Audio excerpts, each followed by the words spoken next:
and maybe I've lost my witness. Oh, we're back. We have reduction targets, and one of the ways of hitting those targets is to put a cap on emissions. As a government, as a party, the Liberal Party made a commitment to cap emissions. We've been having trouble getting that across the line because production keeps going up, and so we're having trouble getting that cap put in place. Could you maybe talk about the challenge from your side that we're trying to work on together? Yeah, my view is the emissions cap is not, it's unnecessary regulation. I do support a price on carbon and across the economy because I believe that will drive the innovation, the economic incentives on all of our part to continue to improve our business. I fundamentally worry that a cap on emissions, the way it's constructed, will be a cap on production. And I believe in my heart, with the technology and innovation of Canadians, we should be a big part of that energy equation for the long term. And I think we can do it in a way Canadians can be proud of. I think going forward, we have to look at a way of getting that cap in place where you could still have production, but at a lower net output of carbon emissions. But that's a challenge we can't solve in the 2 minutes I have left.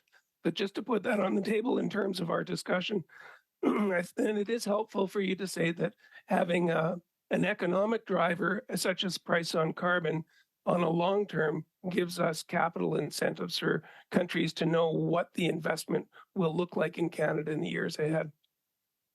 Pathway Alliance also supported that. And maybe you could just briefly comment on that as well. Maybe my colleagues on the John or Brad on the Pathways Alliance side of it, I could comment, but you guys have been very close to it for years. In 20 seconds or less, if you could, maybe John. We haven't heard too much from you. Sure, I'll take a crack at it. And I think we as a company in Pathways have been clear that a carbon tax can work to reduce emissions, but it has to be universally and ubiquitously applied, and it can't target one particular industry or one particular segment of the economy. I think the other piece that's important is there has to be an alternative. Yeah, thank you. And I think as we did on a very short period for 2 years to get different way of getting home heating oil off the market and try and help with rural communities. It was a short period to get an incentive in place, to get an alternative in place. But maybe over to Ms. Pierce. The committee right now is talking about the effectiveness of the Net Zero Accelerator Fund. And we've been having some debates on that, and we will be having a further discussion on whether that's an effective way of helping businesses reduce emissions. Could you maybe comment on that briefly? And I have a follow-up question on that, Ms. Pierce. Okay, thank you. We're not directly involved in the Net Zero Accelerator Fund, but what I can say is that when we're looking at making decarbonization investments, they need to be investable. And so that means compared to other investments we might make, they need to be investable. If there are ways of actually using funds like that to make that happen, it can accelerate decarbonization. Thank you. And I see the chair making motions. Thank you all for your answers and for your participation. Merci. On passe au troisième tour. Thank you. On to the third round. We will start with Mr. Crick. You have 5 minutes. Thanks very much, Chair, and I appreciate the fact that we can have this conversation today. I did want to give Mrs. Hernandez an opportunity to answer, if you could, just very briefly in 30 seconds or so, about the multi-generational benefit that your company's investments will have on local First Nations in Alberta's north. I think you might be referring to me, Mrs. Harridans. Yes, absolutely. And that you're referring to our Project Rocket. And that, I have to tell you, the question that was asked was, why did we do that? We did that because it was the right thing to do. We did that because it was a fundamental part of our Indigenous reconciliation plan. And I can tell you that I was there in Calgary on the 30th of September 2022 when we announced that project, and I have never seen a more excited and proud group of employees that we had. But most importantly is, and we met recently, our Indigenous Advisory Committee was in to meet with our board a few weeks ago, and Justin Bork was there. He's part of that and spoke exactly to what you just said, the multi-generational impact this has. There was one of the chiefs who referred to having in the past a few $1,000s per member that he could spend, and that number changing to investing in his community to the tune of $100,000 per member that he could invest in his community. Just dramatic impact. I appreciate that, and I'd like to ask Mr. Corson and Mr. Kruger the benefit of energy investment. I think is misunderstood by certainly the left-leaning political parties around this table, but in the communities that I represent, we have a small and medium-sized employers that work diligently, provide services to many of oil and gas companies. So I'm just wondering if you could briefly comment, Mr. Corson and Mr. Kruger, about how much your companies are investing in contractors that are essentially small and medium-sized enterprises that exist in the communities like which I represent. We'll start with Mr. Corson, like 20 seconds or so, and then Mr. Kruger. Yeah, thanks for the question. I don't have any specific numbers on that, but it is critical for our company and our industry to deliver reliable energy supply to the communities that we depend on local contractors. We have our own large workforce, but we also employ significant numbers of contractors at probably more than double our workforce. And that is one of the key economic benefits. And I hate to cut you off, but it's a short amount of time, so Mr. Kruger. Yeah, let me be quick. We have 16,000 employees. On any given day, we have 28,000 contractors that work at our operations. The vast majority of them are local to where the operation is. So it's approaching a 2-for-1 ratio. So the contractor support and the money we spend in that is equal to or more, typically more than what we pay our own employees. Wow. That's a lot of jobs that the Liberals, the NDP, and the Bloc Québécois want to shut down in the communities that I represent. We heard earlier some of the conversation around the regulatory regimes that exist. So I'd like to ask again, Mr. Corson and Mr. Kruger, is Canada leading the world in terms of the accountability for environmental activities related to the energy sector? As 5 seconds or so, just yes or no, ideally, Mr. Corson, and then Mr. Kruger. I've worked all over the world, and Canada has some of the most stringent regulatory requirements of any place in the world, which is why when it comes to something like an emissions cap, I think it's unnecessary. There's plenty of other vehicles and requirements in place that create the necessary drives. Does that predate the Liberals as well, just to be clear? Those strict regulations? You know, I've only been a part of Imperial for a little bit of around 5 years, so I can't comment specifically on that. So, Mr. Kruger, very, very quickly, if you could answer the same thing, these strong regulatory environments, and if that's something that Canada is known for, that including legacies that predate the current government. We have high hurdles in Canada in terms of regulatory requirements, which is fine. One of the challenges we have is we're laying on regulatory requirement after requirement that brings about complexity and a burden. It's like playing hockey, but the net's moving. Right. The net keeps moving. So if I could just wrap up in my last 15 seconds or so, I just want to say this. While the Liberals seem to want us to freeze in the dark and be poor, I think it's time to support an industry that actually can build our economy and provide the world the energy that we need, including at a lower emissions rate than our global counterparts. And it boggles my mind how Liberal and NDP and Bloc Québécois members of Parliament can sleep at night when they want to put my constituents out of work. Madame Châtel. Merci. Thank you on to Ms. Châtel. Thank you to the witnesses for being here today. Thanks to the Pathways Alliance, many of you have committed to reducing emissions to the tune of 20 million tons by 2030. You had the objective of being carbon neutral by 25 years from now. I'd like to highlight, however, that there are very few capital investments that are being made, and those are necessary to reach those goals, despite the fact that governments have invested billions of dollars on and they've put that money on the table. I know that foreign oil companies such as BP are investing massively, between $7 and $9 million in clean energies. My question is for Mr. Corson. The president of the Pathways Alliance said that one of the main obstacles to more capital investment for decarbonization had to do with Mr. Poilievre's position on carbon taxing. There was no clarity, and you mentioned that carbon pricing is efficient if it's applied to all sectors. Do you agree with the Pathways Alliance leader's position? Well, let me first comment by saying that what we're undertaking with Pathways is an unprecedented level of investment, an unprecedented level of emissions reduction for a sector. In order to make those investments, we need clear policy that will be sustainable over many decades, because that's the nature of the investments we're making.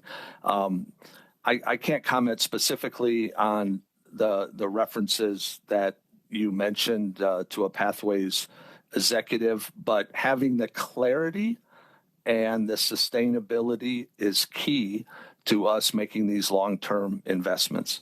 Merci beaucoup. Donc, So, in summary, the fact that Pierre Poilievre and the Conservatives have no position on this and want to get rid of the carbon tax will prevent the oil industry from decarbonizing. So, Mr. Kruger, Carson, McKenzie, are you ready to make the necessary investments and reduce the profitability short term in order to strengthen the viability and competitiveness long term of your companies as the world is decarbonizing? And this would be for your companies, for investors and stakeholders, and for Canadians who work for your company. And do you commit to doing it like other companies around the world are doing it? À qui la question? Who's the question for? Mr. Kruger, then Mr. Corson, and Mr. McKenzie. Merci. Sure. I think we're doing that. I think we're spending material money, and I referenced whether it's cogen investments, fuels blending, biofuels, energy efficiency. I think we're doing that in a way that's economic and keeps our business strong and can attract capital, while at the same time reducing the carbon content of what we produce and how we produce it. But you have to have both. It has to be, if we can't attract capital, we can't invest capital. And I think some of my colleagues commented on that. But I think we are doing that. merci, Monsieur Carson. Thank you, Mr. Corson and McKenzie. Yes, thank you. Well, I would echo that we as a company are definitely progressing many investments. I commented on some of those in my opening remarks, both those that impact Scope 1 and 2 emissions, and also those that impact Scope 3 with our renewable diesel. We need to continue to work this significant challenge together as a joint partnership between industry and federal government and provincial government. And that's the only way we're going to overcome the significant obstacles associated with this project. Monsieur McKenzie. So I would agree with my colleagues. I think the investment is continuing to decarbonize, and the Pathways members are all doing their individual investments as we wait for a financial framework that works for everybody with Pathways, as well as some regulatory certainty. I know at Synovus, we've made a commitment to reduce our greenhouse gas emissions by 35%. By 2035. This year, we've already reduced them by 10% vis-a-vis the baseline in 2019. But I think Brad made a point that is really important. M'excuse, Monsieur McKenzie. Sorry to cut you off, Mr. McKenzie, but we are out of time. Ms. Posey. Thank you. Earlier, I'm not sure which one of you said that they were waiting for the implementation of some regulation, but you don't want it anyway. You are against it.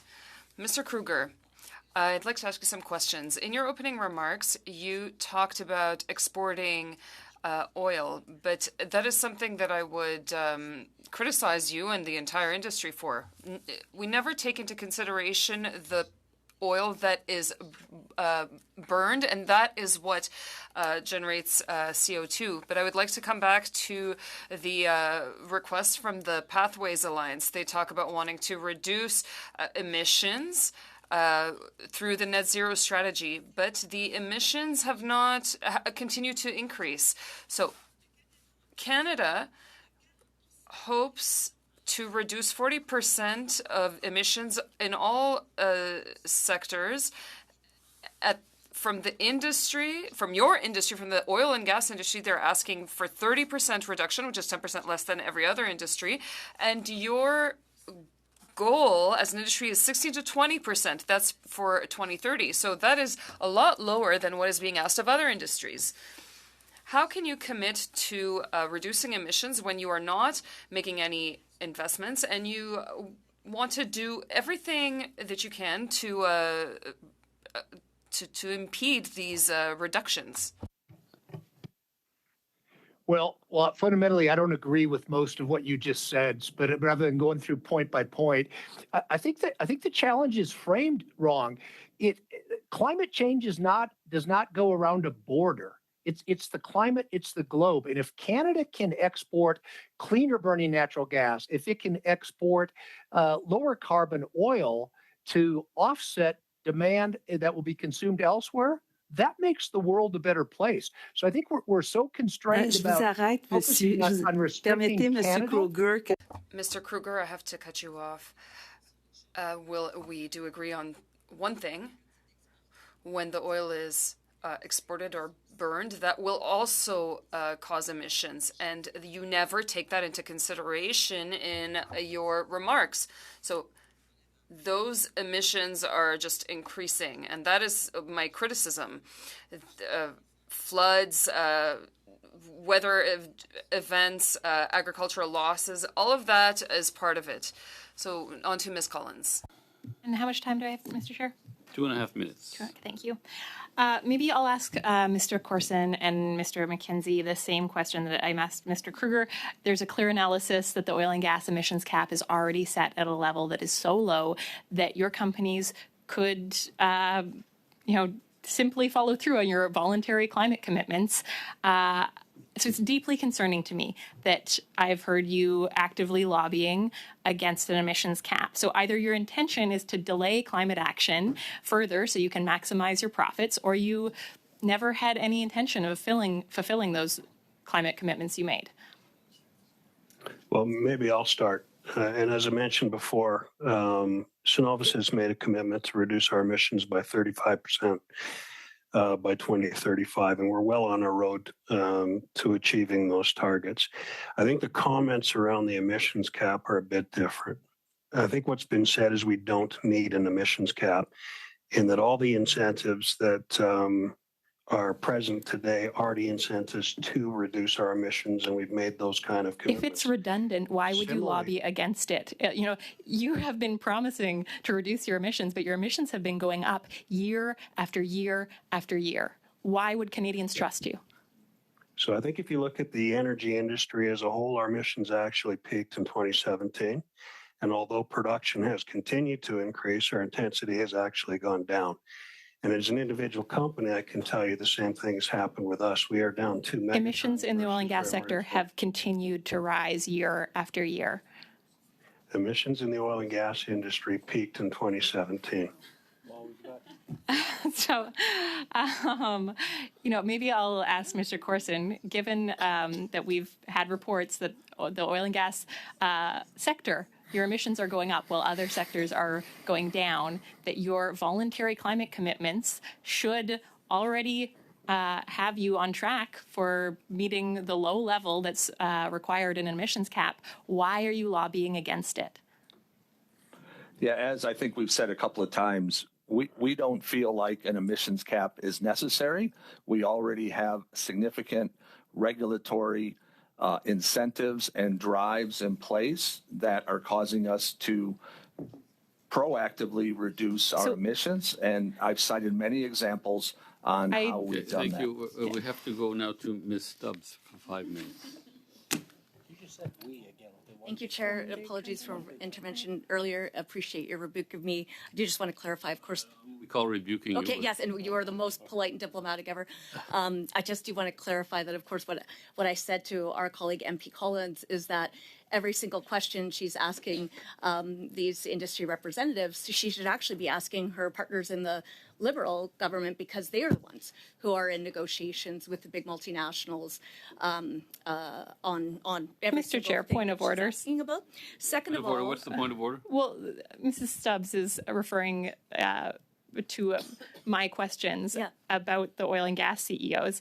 I was asking about their lobbying of this government. I think those questions are completely appropriate. I don't think it's a point of order, so we'll resume. Yes, what I was clarifying was when you asserted that conservatives were there to help CEOs. My point is that it's actually your coalition partners who are in negotiations with the multinationals. You should ask them. And second of all, of course, the problem is here, I think we can all see this is not a good faith, evidence-based, objective attempt to get facts. You can see the absolute disconnect on reality. You can see the absolute lack of knowledge on the different kind of resources, on the details, the technical details, and the really important distinctions between all the kinds of energy resources that Canada is blessed with in order to provide our own energy self-sufficiency and help lower emissions globally. You can now see the spectacle where apparently we all sit here and pretend that emissions don't have borders, or that there are borders that stop emissions. You can now see that there are proponents who are constantly talking about life cycle analysis and cumulative effects, all of which we would agree, but they don't apply those standards to any other sector or any other product. Their policies, their objectives are absolutely to shut your companies down, to shut down your operations. The Prime Minister said it, and they've shown in every single way over 9.5 years on policy, on legislation, and on messages that is their intention, and that is their deliberate intention. My quick question on the emissions cap: how many countries in the world have an oil and gas emissions cap? Quickly, to the three upstream oil sands CEOs. None that I'm aware of. Correct. That's it. I don't need to go to the answer is 0. The reason is, of course, because of this issue around competitiveness, because there's no developed country in their right mind, depending on energy development and resources, who would implement that policy on themselves. I thank our Liberal colleagues for making it clear that the emissions cap is an intended production cap, which is provincial jurisdiction and is designed to kill jobs, businesses, and all of the work of indigenous communities and Métis settlements, almost 30 that between my colleague and I, we represent in the communities where these operations are, who are among the for decades, the highest capacity, the wealthiest First Nations and Métis settlements in the entire country, who have been funding their own source revenue for their own communities out of their energy operations, and are absolutely going to be crushed, including all of the workers and all of the people that we represent, by the collusion between anti-energy activists, politicians, public policymakers, and frankly, if it is the case, any kind of rent-seeking oligopoly collusion between big government and big corporations. I would say this: there cannot be a shadow of a doubt if you actually listen to the words of our leader, Pierre Poilievre. He said corporatist Canada will not have a free ride with Conservatives. He said, he has said, if there continues to be footsie with anti-resource, anti-private sector, anti-energy activists, politicians, and public policy, we will always get that kind of result. And it's very clear after 9.5 years. This is how stark the issue is. Here's the truth. In 2014, there was over $5 billion more investment in Canada from the U.S. than from Canada to the U.S. Here's the reality after 9.5 years, in 2022, there was over $460 billion more investment in the U.S. from Canada than in Canada from the U.S. It is very clear that this anti-energy, anti-resource, anti-private sector, anti-capitalist, top-down central planning, economic command and control agenda, that is what this is all about. The consequences are catastrophic for the public interest of Canadians. We are here to fight for them, to represent them, not to be accountable to CEOs or to big companies. That's what Conservatives are fighting for, because we represent the people and the communities and the First Nations and the Métis people, and the 90% of oil and gas companies in Canada that have fewer than 100 employees, because they're all small businesses. And you know what they all depend on? They all depend on the project and the businesses from your companies, and that's the truth about how all of this Okay, we'll have to go to works. Mr. Weiler now. Please make sure that you submit Stubbs, written follow-ups on every question have to you've go been to asked Mr. and to Weiler. correct any facts you need to. Mr. Weiler, you have the floor. Thank you, Chair, and you'll have to excuse me. I am having a hard time taking the member opposite seriously when I know her husband is lobbying for Enbridge in this matter. But to the witnesses that are here today, in the last 2 years, the top 4 oil sands companies made $59 billion in profits. As was mentioned by Mr. Kruger, record profits were made. Yet the Pembina Institute notes that there were no new investments in emissions reductions. And 75% of your cash flow was redistributed to share buybacks and dividends. But in 2022, only 0.4% actually went into emissions reductions. So at present, Canada is offering a 50% investment tax credit for carbon capture projects, and Alberta has now proposed 12% on top of that. And so these investments they're eligible back to 2022 in Canada's case. So I just would need a number, perhaps from Mr. McKenzie. What percentage of this project are you expecting the public to cover? Yeah, we've been really clear as an industry that we're willing to invest in carbon capture and sequestration. We see, or I think I've said in my opening remarks, that we're about 25% of the existing GHG emissions in Canada. Thank you, Mr. McKenzie. I just need a number.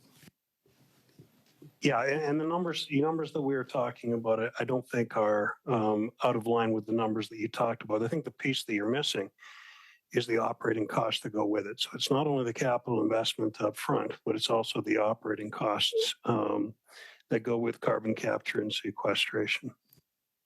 Thank you, Mr. McKenzie. So the overwhelming majority of your companies are foreign-owned. Mr. Corson, in your company, Imperial's Matter, only 21% of your company is Canadian-owned.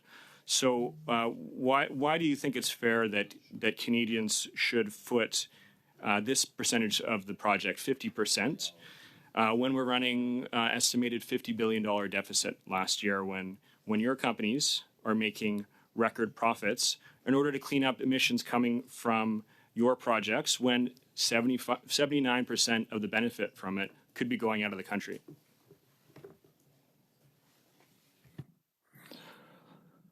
Well, the benefit of decarbonization helps everybody, and that's what we're focused on. This project is unprecedented. It will allow us to significantly decarbonize our operations in the near term, long term, achieve net zero by 2050, and at the same time, continue to produce oil that Canadians need and desire because it is beneficial to their standard of living. It brings jobs, and it brings significant royalty and tax revenues that are important to balance the budget of Canadians. So when the oil industry is successful, is profitable, then everybody wins. Thank you, Mr. Corson. In the last year and a half, the 5 companies that are represented here today have lobbied the Government of Canada on average each calendar day. And while I really appreciate everybody appearing virtually, you're not here today to speak about that, in spite of having this amount of lobbying meetings. What we do have in the crowd, we do have people that today share their stories of how their lives were turned upside down by climate-fueled disasters, whether that's wildfires burning down homes, whether that's floods completely making homes inhabitable, to homes literally being incinerated in 10 to 15 minutes. So, Mr. Kruger, my question to you is, what would you like to say to those folks that are here today that have been deeply impacted by fossil fuels, the burning of fossil fuels that your company and companies represented here are disproportionately responsible for. Well, I think you're making the point I made earlier that Canadians nationwide expect business leaders and political leaders to work together to benefit Canada with this tremendous endowment of resource we have, and to do it in the right way that benefits Canadians and the globe. That was, quite frankly, that was what I had to say in my opening comments. Thank you, Mr. Kruger. And I think I'll just end on this. It's abundantly clear. What I hear from my constituents all the time is that they're tired of being lied to from the fossil fuel sector. They're tired of seeing the greenwashing that's out there. And frankly, that's why we put forward changes to the Competition Act that's going to require you to provide evidence when you make these kinds of environmental statements. And what we've heard today makes it so abundantly clear why we need an emissions cap. Time's up. I've had a request from Mr. Morris to ask a question, but I would need to ask some questions, but I would need UC. Do I have UC to allow Mr. Morris some Can time? I answer your question, Mr. Chair? Pardon? Just this clarification, as long as it doesn't take away from the main committee, add 2.5 minutes on to the length of the total committee, so he will be last after the Liberals. Well, we only have like 12 minutes left. Oh, we've finished 3 rounds. So it'll be 15. Pardon? So it'll be 15, and then after we'll do the. We'll just add them on to. Mr. Chair, I think you have unanimous consent to add 2 minutes to our committee meeting. Okay, well, as long as you add total time. I've been told I have some hard cap. Okay, so do we mind if Mr. Morris asks unanimous consent? Okay, but the last round will not be a 5-minute round. Otherwise, it'll go way over. So.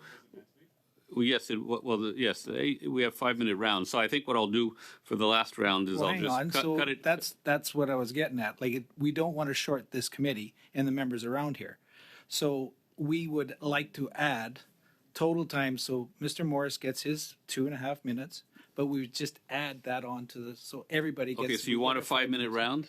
Yes. Okay, so our witnesses will ask our witnesses to stay a few extra minutes. I'm sure it won't be a problem. I'm going to give Mr. Morris, though, I can give him 5 minutes, eh? Yeah, as long as it's at the end. The committee has to decide? It was 2.5 is what he originally asked for. Is that what you asked for, Mr. Morris? I will give it Can I what kind of negotiation is this? Decision and give him 5? Gets last. In the democratic spirit, can we give Mr. Morris 5 minutes and everybody else will get 5 minutes? Mr. Morris, take 5 minutes, please. And then everybody else will get 5 minutes and 2.5, whatever. We'll just... Thank you, Chair. Yeah. Go ahead. Well, Chair, I want to start by recognizing that last year it was 185,000 square kilometers of wildfires across the country. That, along with flooding and all the rest of what we're experiencing of the climate crisis right now, that is reflective of a 1.1 degree rise in global average temperatures. We're on track for a 3.2 degree rise by the year 2100. And so what I've heard from the executives who've joined us this morning is that there's no need for an emissions cap. There's no need for a windfall tax on their excess profits. There's no need for any regulation. They've got it all covered. When, as we heard from Mr. Van Cruveren, their emissions are rising considerably on an absolute basis as well as a per barrel basis. Mr. Kruger, my question is for you. You personally made over almost $37 million last year. Your company made $9 billion in profit in 2022. You've said, these are quotes, I very much believe in making money. We are in the business to make money and as much of it as possible. You've also said you're concerned that, quote, we have a bit of a disproportionate emphasis on the longer term energy transition. My question for you is not a rhetorical one. If you could leave a message, like a time capsule recording, for Canadians living in the year 2100 who are living in the midst of climate catastrophe, what would you say to them? Well, first of all, I joined this company at a time when employees and contractors were getting hurt and that the company was grossly underperforming. And so my mission was to come and ensure people are safe each and every day, and that we could perform up to the standards of our shareholders and, quite frankly, the province and the federal government. So the premise behind a company being profitable so that it can afford to invest, including in decarbonization, I stand by my words. I believe everything I've said before. It's not one or the other, it's both. If you have an unprofitable sector, we can't invest in decarbonation or in decarbonization. And what the climate will do is we'll get the climate from whatever happens in the rest of the world. I think Canada can and should be a part of that solution. I'm betting on Canadians and Canadian companies to do that. So my message in 2100 would be bet on Canadians, bet on Canada, and put us to work to be part of the solution. Sorry, to be clear, the question was what you'd say to them in 2100 as we're in the midst of the climate catastrophe that your emissions are leading us towards. I'll also note we had 6 workers from Suncor die since 2020 when it comes to the safety of the workplace. Maybe I'll offer the question to Mr. Corson. Mr. Corson, of course, significant concerns about the practices of your company with respect to the Athabasca River, but I'll offer the same. If you were to make a comment to Canadians in 2100, what would you say to them in the midst of climate catastrophe? Well, I would hope that those citizens would be reflecting back on the prior 100 years, and they would be proud of the actions that industry took in collaboration with the federal government and the provincial government to both decarbonize, but at the same time, grow the economy and the standard. Excellent. Thank you. Thank you, Mr. Corson. Let me ask you the question directly in terms of the pride that Canadians will feel in the year 2100. Yes or no, do you support an excess profit tax on the profits of your company? Of the profits above $1 billion, say a 15% tax on the profits above $1 billion. Do you support that? No. Great. Do you support an emissions cap? No. Do you support any additional regulatory measures from the Government of Canada at a time when your industry's emissions are going up? Yes or no? We have sufficient regulatory framework in place to continue to drive emissions. Well, I think that's the time capsule down. right there. Let's put that in and let's leave that for Canadians in 2100. I think what this demonstrates is it's going to be up to parliamentarians around this table to come together to find some kind of solutions, because I think we're hearing very clearly that the solutions are not going to come from the CEOs who've appeared at witnesses this afternoon. I think you just need to judge us by our actions, and you'll see continued reductions in our emissions. That's what we're working towards every day. I'm judging you by the actions with respect to the Athabasca River. I think the police should be judging those actions. We've had no impact on the Athabasca River, just to be very clear. Et Monsieur Morris, il vous reste 5 secondes. Thank you, Chair. OK, dernier tour, Monsieur Cram, 5 minutes. All right, on to Mr. Cram for the last round for 5 minutes. Witnesses for being here today. I'll just ask my question to all the witnesses, and whoever wants to jump in and answer, feel free to do so. So part of the reason why we are here today is to discuss the profitability of the oil and gas sector. I wonder if the witnesses could explain to the committee what has been happening to global demand for oil and gas over the last few years since the end of the pandemic, and how global demand relates to the profitability of Canadian oil and gas companies.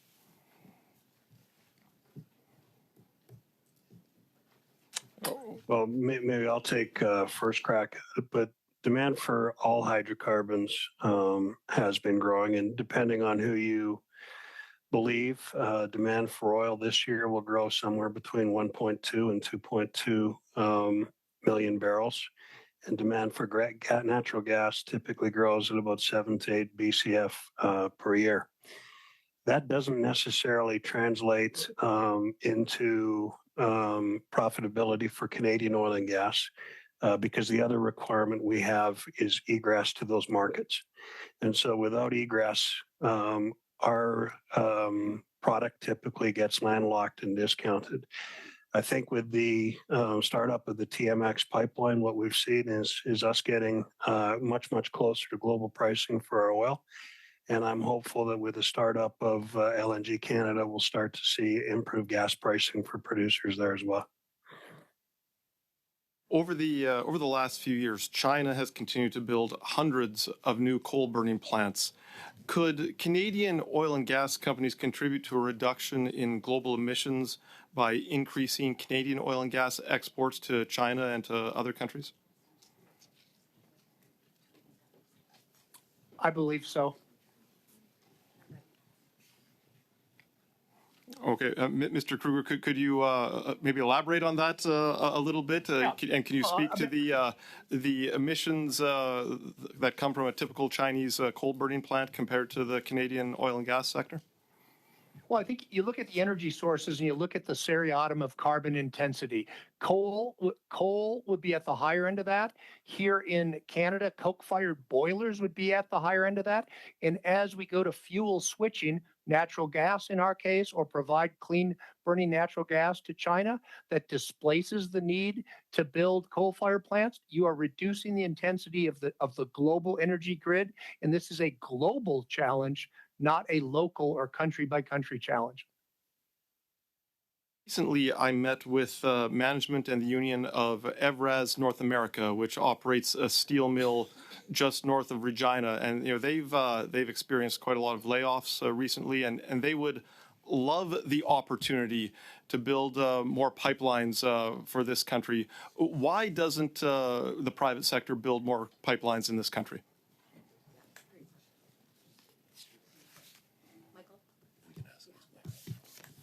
And anyone who wants to jump in.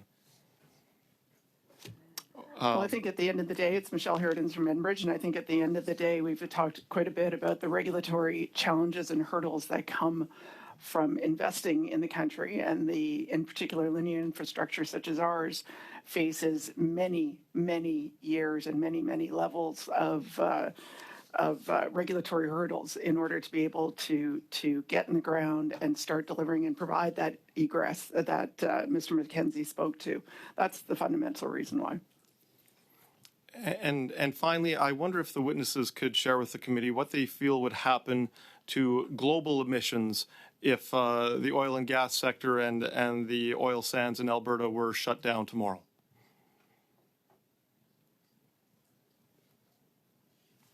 Why don't we go with Mr. Kruger? How about? Yeah, I don't think global emissions would improve if Canadian oil and gas were shut down tomorrow. I don't think global emissions would improve. The oil and gas would just come from other jurisdictions, and jurisdictions that would have a variety of carbon content and certainly have a much lower standard of ESG in general. And I know that, or I believe that, I should say, because I've worked in many of those countries. And I wonder if some of the other witnesses could say whether or not they agree with that last answer. We've got 10 seconds, basically. I agree completely. Yeah, I would agree as well. Global demand for all forms of hydrocarbon continues to grow. And we've said for a long time, those barrels should best come from Canada, where we produce the most responsible barrel globally. Enbridge completely agrees as well. And I would agree as well. Thank you. Thank you, Mr. Chair. I'd like to follow up on that if I could. Now, I'm looking at a graph here that I used earlier. Canadian oil sands have an emissions intensity of, on average, about 174 kilograms of CO2 per barrel.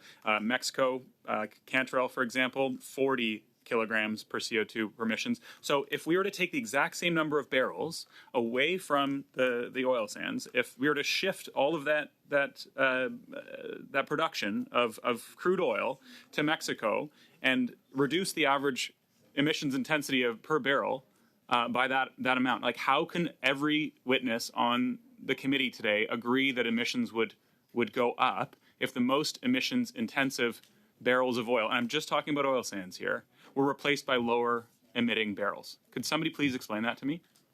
Yeah, I'll comment. So I guess your premise, your suggestion is shutting down the oil sands makes the world a better place. I don't subscribe to that theory, because I think of what we're doing on. For clarity, Mr. Kruger, I'm sorry I have limited time. I was not suggesting shutting down the oil sands, but if we could improve the emissions intensity. Yeah, if we can improve I thought that was the basis of your question. I thought you started it by if you shut down the oil sands, doesn't it come from somewhere else? So, okay. I'm sorry, my misunderstanding. I'll let you clarify. Yeah, what I said was if we were to move production from one place to another, and just oil sands, okay, we're just talking about the oil sands, not Canadian energy production, because you said we should bet on Canadians, and I 100% agree. I would like to bet on the Canadians that were working in solar and wind that you sold off from Suncor. I'd just like to address a couple of things before I move on. Point of order? I would welcome the member to come and actually tour an oil sands That's not a point of order. That's an invitation. Ms. Goodridge, as I've said, I've been to Fort Mac and I've toured an oil sands project. We'll resume. Which one? Thank you. Which oil sands company did you tour? I'm not actually through the chair, please. That's why they say through the chair, so we don't get into arguments. Thank you very much, okay, Mr. Chair. So, thank you. I'd like to just resume by addressing some things that I've noticed on this committee You today. visited Epcor, There it wasn't an are oil sands members. company, to I'm be proud that every single MP can appear at a committee. I think it's really, really important. I find it disheartening that members who have oil and gas lobbyists in their families arrive here to have conversations with oil execs that their partners lobby. That's really, really challenging from an ethics perspective for me. I also have a challenge with Mr. Corson saying that there's been no impact. Take a little point of time out for a point of order. Yeah, Ms. can I just Goodrich? ask you a question? Oh, Ms. Stubbs, sorry. Yeah. What are the parameters within committee in case the member's getting very close to defamation, and which a tax lawyer and accountant might want to pursue? Yeah, you did. You said my husband earlier. Just a second. So we're not That's going an to play this interesting game, question, right? but did not say your husband. Yeah, you did. You started off in your first round. No, and you talked about my husband. Wasn't me. It wasn't him. Oh, was it Patrick Weiler? Yes, you did. I mean, you said it, and it's on record. So, Chair, that's just my question. What's your question? If a tax lawyer, Yes. who's also an accountant and a principal of a business, who was a silver medalist and clerked at the Tax Court of Canada, wrote many precedent decisions. If a member was here making comparisons or assertions about the person's role or job, what are the rules around whether or not those would be actionable? I don't know. Okay. I'll have to We'll consult follow later, legal maybe. services, but let's just maybe maybe Certainly, all veer away from are definitely proud of the groundbreaking, pioneering lifeline of investment to the indigenous communities and all those local communities on that groundbreaking Let's stick to project. emissions. Okay. Thanks, Mr. Chair. Those concerns remain. I also have concerns about some things that have been said on this committee. There is proven You just said you impacts didn't say from those concerns. There are proven impacts from Imperial Oil on the Athabasca River. That is irrefutable, Mr. Speaker, Mr. Chair. Emissions from the oil and gas industry in Canada did not peak in 2017. They have continued to go up. And I'd also like to point out, it's kind of glossed over earlier, but some of these companies are actually lobbying against paying tolling fees on the pipeline, which will get their product to market. I have a question for Mr. Corson, because Mr. Corson, you said earlier that you'd like to put your money where your mouth is to reduce the carbon intensity of your operations.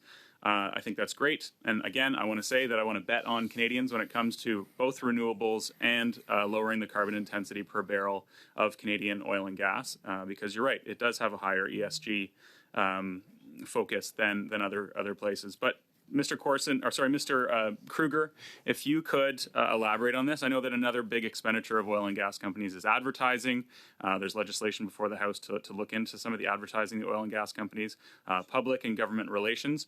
Mr. Kruger, could you compare for us the approximate amount of money that is spent on decarbonization from Suncor and on advertising in public and government relations in your company? Yeah, I would say this year we're probably spending several $100 million on decarbonization, and probably on advertising it's closer to maybe 10 million, something like that. Only $10 million on advertising, public and government relations? Yep, Canadians like our Petro-Canada sites, so they tend to go there. Okay, great. Thank you very much. Well, Mr. Chair, I just want to state towards the end of my questioning here, I'm not sure when the timer was stopped. I 100% believe that Canada should continue to develop our exceptional energy reserves. I want to be proud of it. I'm on Team Canada, as it's been accused that I might not be. I'm 100% on Team Canada. I want to be proud of what natural resources we are able to get to market. But Canadians aren't proud of of a product that is 7 times dirtier, 7 times more carbon intensive, that's contributing to more than 12% of Canada's total emissions. The oil sands in Canada are responsible for more emissions than the entire province of Ontario and the Ontario and Quebec combined. That's the daily activities and all the industry in both provinces.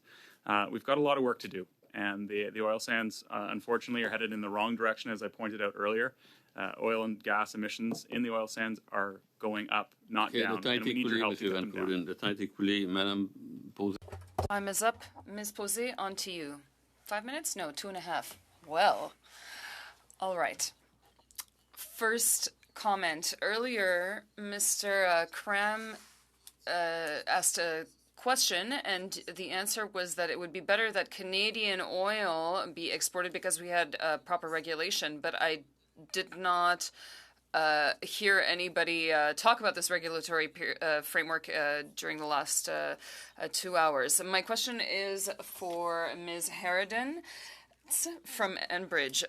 $10 million of your were invested by your company since 2002 in greener energy. So that's, or rather, billion, 10 billion. So that's about $5 million a year. That's not much.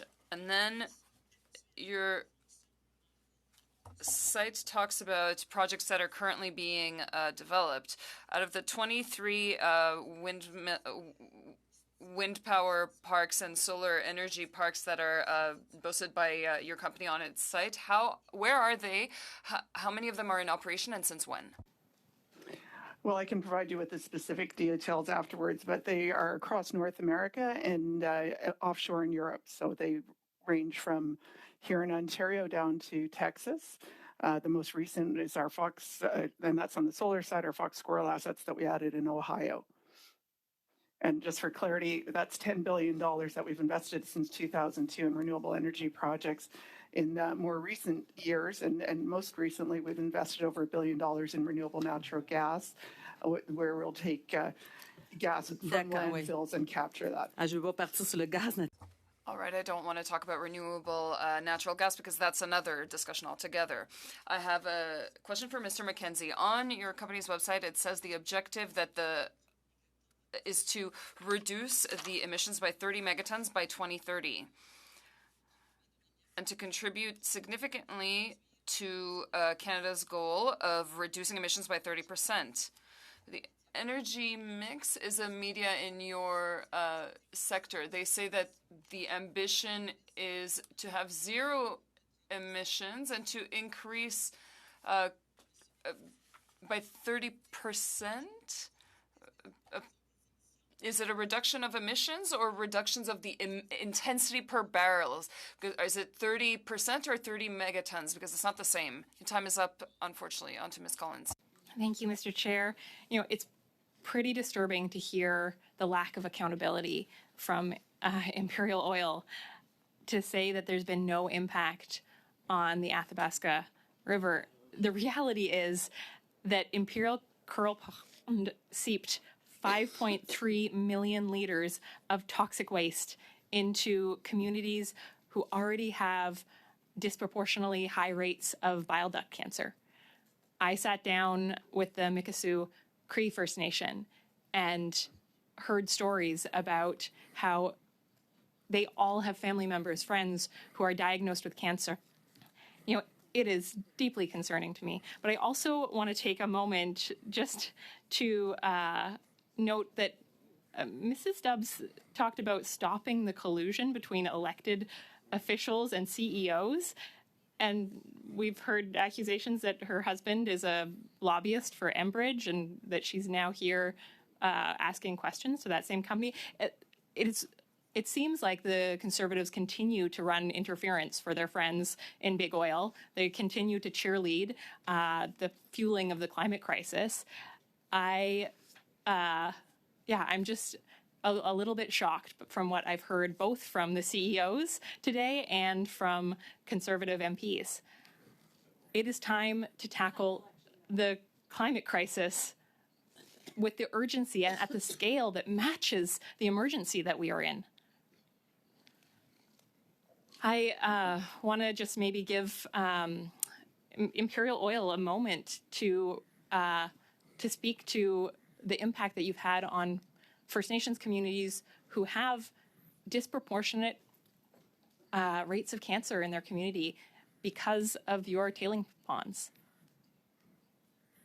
Well, thanks for the opportunity to clarify what is a significant amount of misinformation that you and others have shared.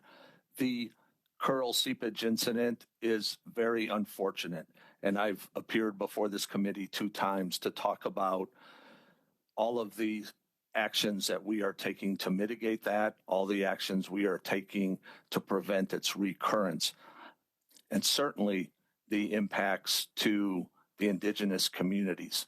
However, we have significant data that demonstrates there has been no impact to the Athabasca River. The Mikisew And Cree similarly- First Nation have been asking for a health study for nearly 2 decades. If you felt some level of responsibility for the pollution that you're putting into the water, Time's up, would you Ms. not Bones. fund that health study, or at least give them the funds to do an independent study of their own? Time's up. We'll go to Mr. Deltel for 5. Merci, Monsieur le Président. Je passe mon droit. Thank you. I'm ceding my microphone to Mr. Major for 5. The witnesses are coming out here today. This has been very engaged and emotional and passionate debate. I think everybody got their chance to have their say, and maybe we don't agree on a lot of different data points, but it was a very good discussion. And I think we have a lot better understanding of what's really going on with this industry, and especially when it comes to energy. There's an old saying that energy should not be idolized or demonized, and I'm kind of a firm believer of that. But what I'm asking the committee here, I would like to, there was a motion that was tabled on April 11th, so that notwithstanding the motion that was adopted on the committee on Thursday, April 11th, 2024, that we ask Scott G. Strauss, President of CNR, or Canadian Natural Resources Limited, Darlene Gates, CEO of MEG Energy, and Ryan Lance, CEO of ConocoPhillips, to appear for 1 hour at a future meeting. And the reason we're asking them is they are the other people that are missing from the Pathways Alliance. So I think this would complement the NDP's motion that was originally put on the table to talk about pathways. I don't think we had a good enough discussion about that today, honestly. And I don't know if any of the other committee members wanted to comment on that. Sorry, are you moving a motion? Just amending that motion. What motion are you amending? There's The no motion on from the table April right now. 11th. Pardon? The motion from April 11th. Yeah, but you have to move that motion. I tabled it. So I Can't want to amend a amend motion it that's now. already passed. I just want to amend that sorry, motion. I'm getting. And I'm just looking for UC is what I'm looking for. Just a point of order. You can't amend an emotion that's already been passed. So just a second. So which motion is this? This is. You're right, Chair. So I'm asking for UC. So the motion was never. Notice was given, but the motion was never tabled. Or moved, I should say. Correct. But I mean, it's not a very complicated matter. I mean, do we have UC to invite 5 more? Is it 5 more companies? 3 more companies? 3. Do we And have it's UC? to appear at an hour for a meeting in the future. So it's just open. Do we have UC? Yeah, we're not going to fit it. Yeah, but in principle, in the future, do we have agreement to invite 3 more companies? Est-ce que les compagnies ont été... Were the companies named? Can you please name them? Yeah, I did. They're the 3 other companies involved in Pathways. Yeah. We don't have this. Oui, un instant, Madame. Canadian Natural Resources Limited. Excusez-moi, Madame Châtel. Sorry, onto Ms. Châtel. Yes. I see that there are oil companies in the world who have made massive investments in order to become a part of tomorrow's economy. I think that our companies are lagging. I'd like to invite a different perspective on top of those 3 companies. We added BP to that, those 3, make it 4, and then we'll have UC. They're not members of Pathways. That's the problem. We're just complementing this NDP motion. They're not members of Pathways. So you haven't really moved your motion. You were just asking for UC. Do we have UC to invite these 3 companies? Madame Posey? Bon, oui, avant... Before providing consent, I'd like to share some thoughts. There's a motion that is being studied. We'll have our fourth meeting on June 13th on sustainable finances, and then we'll have 5 more meetings afterwards. And I feel like we keep delaying everything, our work. Well, we're just talking about 3 more companies. I'm talking about our timeline. I kind of want us to finish what we're doing and, well, so you're afraid that it'll take away from our time that is already allotted. Yeah, I was just going to say that it seems like this motion doesn't pick a date. So as long as we can do it after Madame Posé's study is over. But it seems odd, given that our other colleagues and proponents here are so urgent about this issue and wanted these urgent answers. We're just trying to help remedy and contribute to the motion. It doesn't really make sense to talk about pathways, not have all the companies represented, have other companies that aren't part. We don't like seem if to it's very urgent for all of them to We get don't the seem answer. to have UC. Mr. Chair, point of order. I think just, like earlier in the meeting, we were discussing whether or not we had an extra 2.5 or 5 minutes for Mr. Morris, and it was like, oh, maybe we don't have enough time. But like now we're discussing Yeah, this. I This know, is a I really good thing to understand. discuss. I'd like Very, to- very important. But I think time and place. These are like 5, 6. Okay. 5 very, very busy CEOs. Can we come back to like, this? Can we just finish this round and come back to it? Because we have some housekeeping matters to do. Can we do that? Because you haven't moved your motion. You haven't moved your motion. I thought it was just timely because we have the I pathways understand, but we want conversation on it. I'm to just finish asking this for round a of questioning so possible we can future let the meeting. witnesses go. But anyway, so I think we're going to move. Can I just move it and be done with it? I think we're in agreement of it. I So don't think do there's an have- agreement. That's the thing. Okay. Okay. So I think now we're going to go. I think we're going to go now to the last 5 minutes of this round, and then we'll let the witnesses go, and we can revisit this idea. Okay. So, Madame Châtel, je pense que vous partagez avec Madame Taylor-Roy. Ms. Châtel, you're going to be splitting your time with Ms. Taylor-Roy for the last 5 minutes, correct? Yes. This question is for Ms. Pierce. I know that Shell did a 180 on its climate commitments. Shell was selling these credits to the tune of $200 million, and then the commitment for reducing emissions by 2035 was abandoned, which of course discredited them. Shell also recently announced that it would be sharing, or rather selling, a part of its wallet to focus on fossil fuels. And so what proof can you give to the committee to demonstrate that you are indeed engaged in the fight against climate change and that you wish to invest with us, with provincial governments, with the provincial government, with taxpayer money in order to help decarbonize your industry and company? Ms. Pierce. Yes, thank you. Thank you, Mr. Chair, and thank you for the question. We have a very clear energy transition strategy, and we do have very clear targets, which I mentioned before. Specifically, when you think about our scope 1 and 2, so the emissions that we emit when we produce energy, or the emissions that are caused by procuring things like power, we've made a commitment to reduce that by 50% by 2030. We're at 60% of the way there.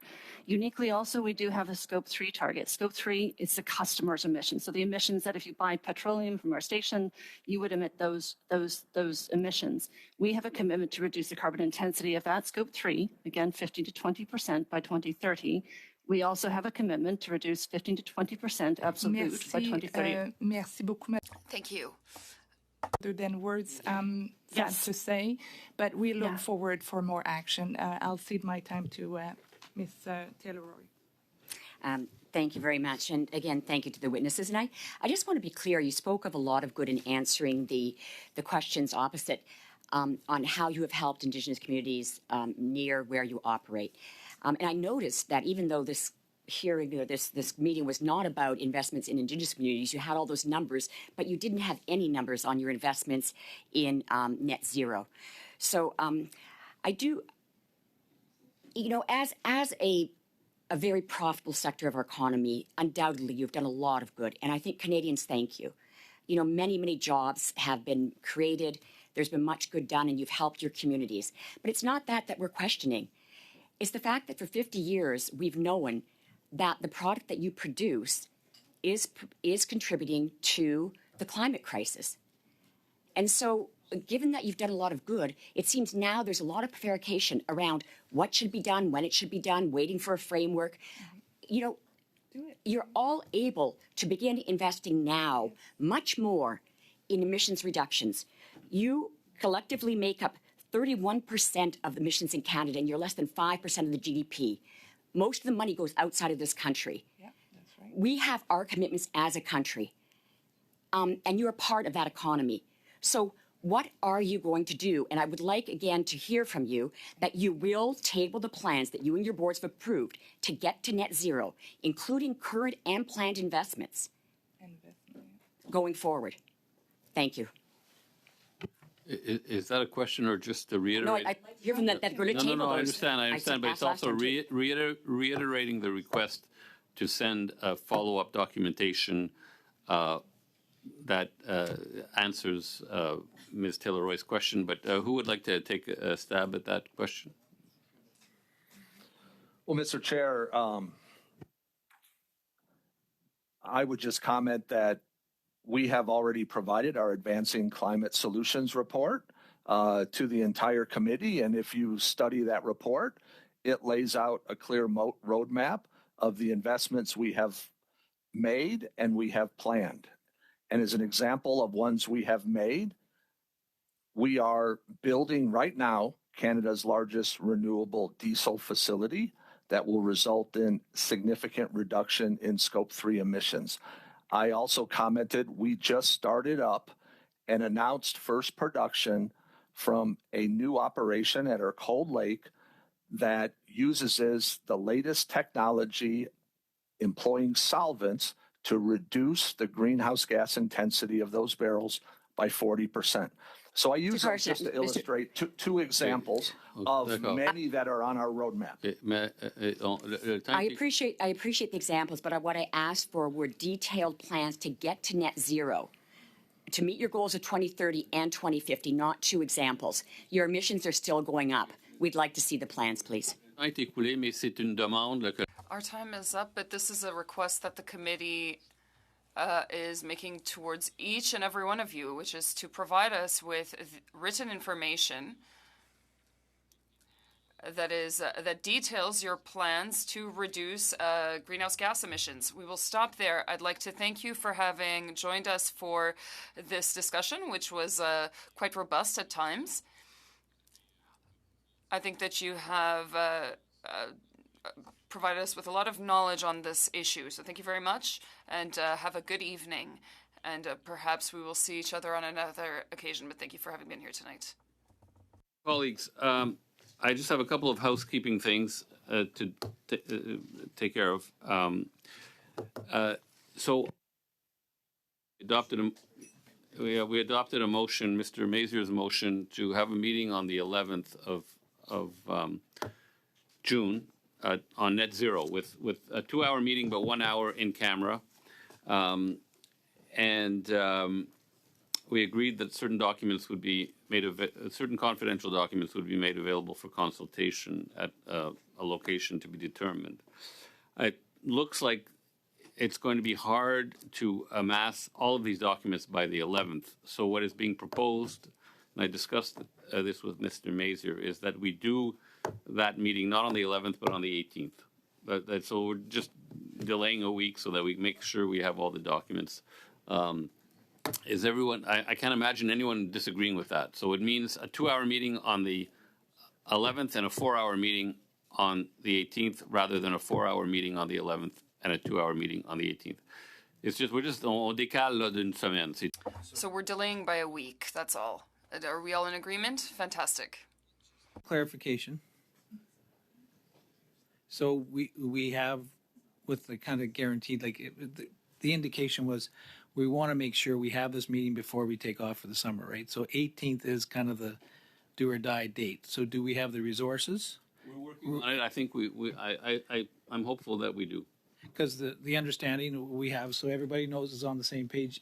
If we do have votes that day, the meeting will start, say, at 4:00 or start later. So if we have to go through votes, so we can't, oh, well, we're voting all through this, right? So it's going to make the greatest possible extent to make sure this meeting. L'objectif, c'est The goal is to settle this by the 18th, even if we start late, and then we will have to make sure that resources are available. Thanks, Mr. Chair.